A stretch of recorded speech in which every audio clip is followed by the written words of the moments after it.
Finally India post launch করে দিয়েছে তাদের একটা নতুন ফিচার, যার জন্য শুধু तारीख पर तारीख तारीख पर तारीख तारीख पर तारीख। এই নতুন জিনিসটা হলো ডিজি পিন। আগে যে নর্মাল পিনকোডকে ইউজ করা হতো সেটা একটা বিস্তীর্ণ এলাকাকে কভার করতো, যার জন্য সঠিক লোকেশন পাওয়া যেত না। কিন্তু এই ডিজি পিন মাত্র 4x4 মিটার এরিয়াকে কভার করে, যার জন্য সঠিক লোকেশন পাওয়া যায়। এই জন্য এই ডিজি পিন ভবিষ্যতে বিভিন্ন ঠিকানাতে ইউজ করা হবে, আধার কার্ড, প্যান কার্ড বা অন্য অন্য কিছুতে। যেহেতু এই ডিজি পিন প্রতি 4x4 মিটার এরিয়ার পরপর লোকেশন পাল্টাতে থাকে, এই জন্য এটাতে লংটিটিউড আর ল্যাটিটিউডের উল্লেখ থাকে, যার জন্য একদমই সঠিক লোকেশন পাওয়া যায়। তো তোমরা কিভাবে এই ডিজি পিনকে দেখবে আজ আমি সে ব্যাপারে বলবো।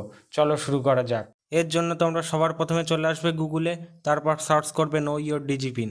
তারপর প্রথম যে লিঙ্কটা পাবে সেটাতে ক্লিক করবে। লিঙ্কে ক্লিক করার কিছুক্ষণ পর তোমাদের একটা পেজ ওপেন হয়ে যাবে, সেখানে তোমাদের লোকেশনের পারমিশন চাইবে, তোমরা এটাকে অ্যালাউ করে দেবে। তারপর তোমরা এখানে আই কনসেন্টে ক্লিক করবে। তারপর দেখতে পাচ্ছ এখানে ডিজি পিন ওপেন হয়ে গেছে।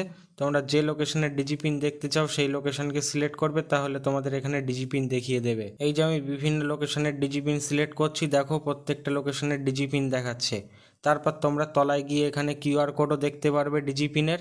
তারপর তোমরা এখান থেকে কপি করে বা শেয়ার করেও তোমরা ডিজি পিনকে শেয়ার করতে পারবে। এছাড়া এই ডিজি পিন তোমরা গুগল ম্যাপসে ওপেন করতে পারবে ঠিক এইভাবে। এই দেখো ডিজি পিনটা ওপেন হয়ে গেছে গুগল ম্যাপসে, এখানে ল্যাটিটিউড আর লংটিটিউডও দেখিয়ে দিয়েছে। তো তোমরাও এইভাবে তোমাদের ডিজি পিনকে দেখতে পারবে। তাহলে ডিজি পিন দেখা হয়ে গেলে চ্যানেলে একটা সাবস্ক্রাইব আর একটা লাইক করে দিও।